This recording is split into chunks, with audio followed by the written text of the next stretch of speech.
here. Call off the search party. You were gone so long, we were starting to get worried. I got waylaid by a chatty businessman. Nothing untoward, I hope. Not to me, but he was bragging about the affair he was having. Really? Right here on the train? Yeah, I mean, do what you need to do, but don't expect a pat on the back from me, fella. But you were able to acquire everything on the list? Down to the specific brand of butter. Ladies, tea is served.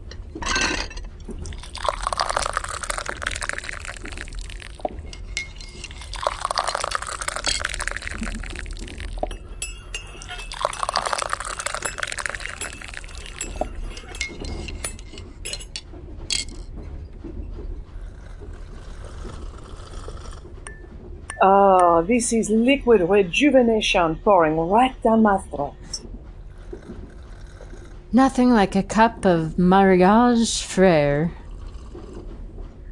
I've always wanted to ask this, but what's your thing about tea? I mean, neither of you are from England, so why the tea time? We refer to it as le goûter, but you are correct. It's something we picked up during our time in England. When were you in England? Let me think. I don't recall the year, but it was right before our engagement. I'd gotten a letter from the all-rounder. The who now? The all-rounder. He's one of London's protectors. The United Kingdom was spread quite thin in those days, so many little wars all over the globe had pulled away most of the defenders of the Isle. He put us up at his estate, and we stayed for a little over a year. In separate bedrooms, of course. Unfortunately, yes. Hush now. Goldie, I'll have you know Zinnia followed all the proper rules of courtship. You did. Really? You? Well, I may have bent a rule here and there, but it was important to my Saffron, so it was important to me.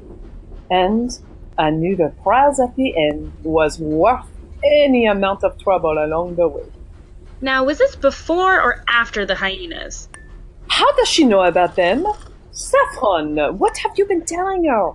You were gone a long time. Conversations happened. And what stories have you spun? I told her about how we met, about the HMS Olympic, and about Bart.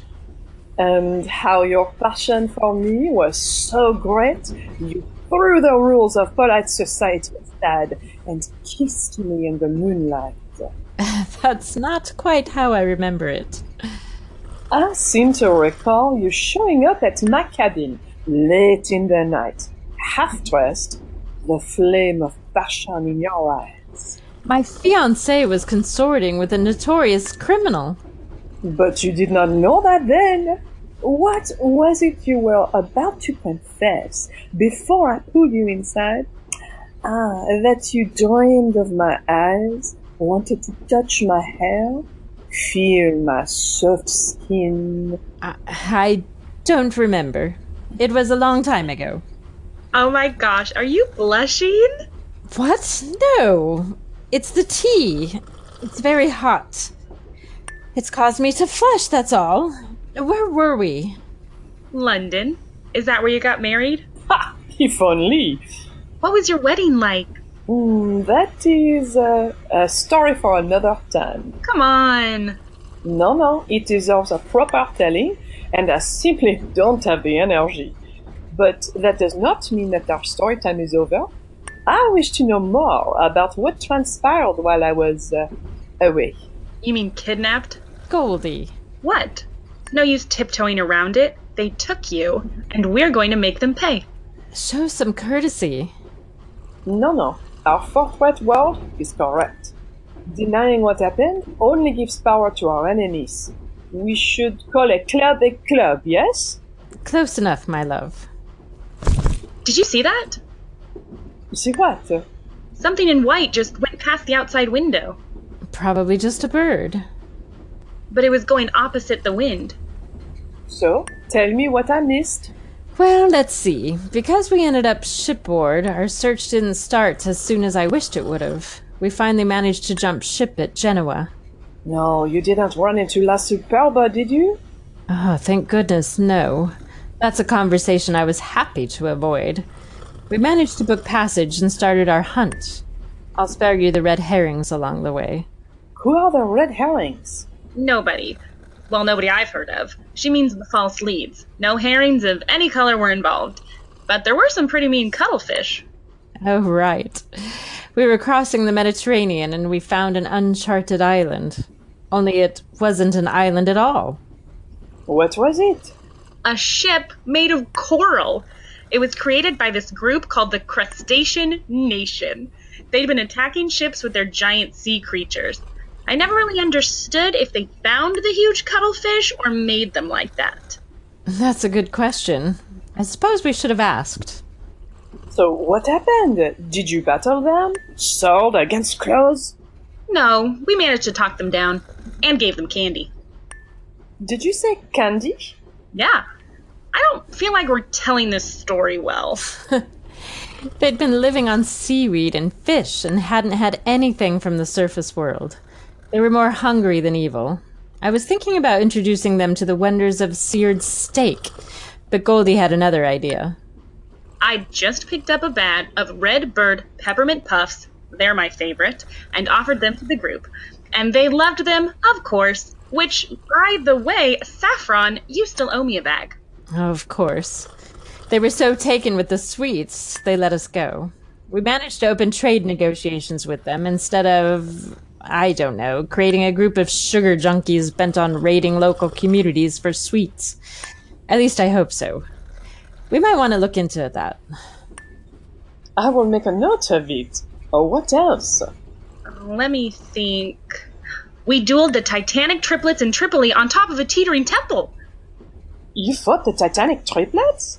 Oh, wasn't that impressive? I mean, there were 3 of them, but they weren't in any way Titanic. That was where Saffron taught me that thing where you roll across your partner's shoulders to get to their other side. Her sword work has come a long way in a short time. Aw, go on. You know who she should see? Carmen Crimson? Exactly! We met her. She's awesome. She was instrumental in helping us track you down. She'd like to see you again. And I her. This must have been expensive, all this travel. I would have paid any cost to find you again. Are you using a declaration of love to tell me that we are poor again? No. After the Crustacean Nation sank our ship, we got picked up by the anti-pirate.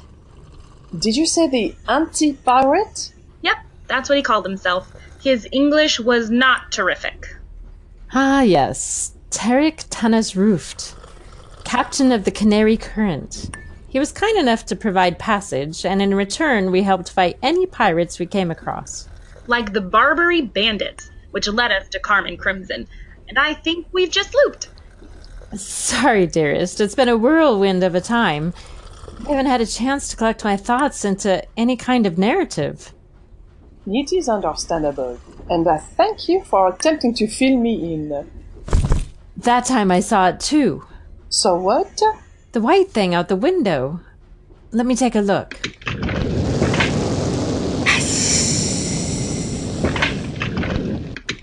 That's what I was afraid of. What's going on? The man you mentioned, the one who was cheating on his spouse and bragging about it? Seems you weren't the only one he told. Oh no. Oh, yes.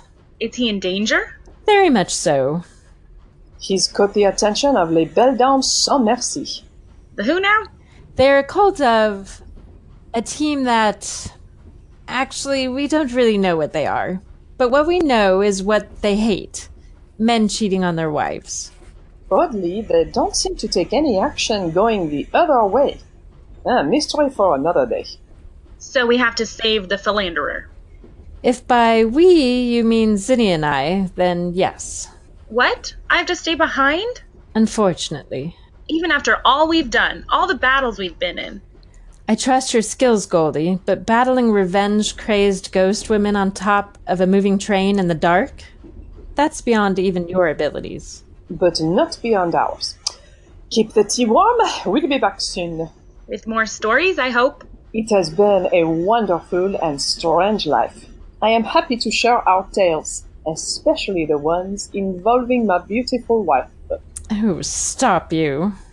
Come, dear heart, let us save this man of indiscretion. I've been spoiling for a proper fight. Then let's not keep them waiting. After you.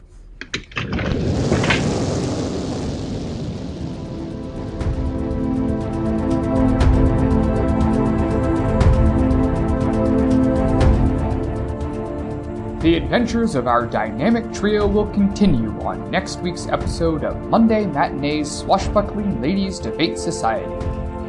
Monday Matinee's Swashbuckling Ladies Debate Society is written by Kyle Olson. Performed by Amy Shaw, Anastasia Anthony Plum, and Kara Gallo. Directed by Kyle Olson. Produced by Ryan Fitzpatrick. Monday Matinee's Swashbuckling Ladies Debate Society is produced by Ox and Hare Entertainment.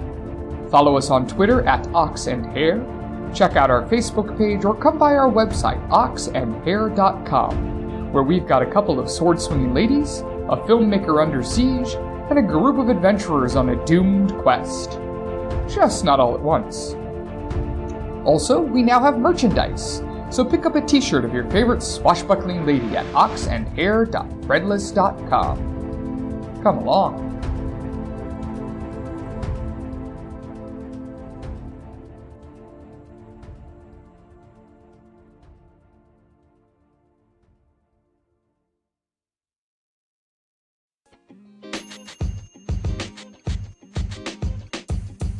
The podcast you just heard was recorded with Anchor. If you want to make your own, download the Android or iOS app completely free from anchor.fm/podcast. That's anchor.fm/podcast.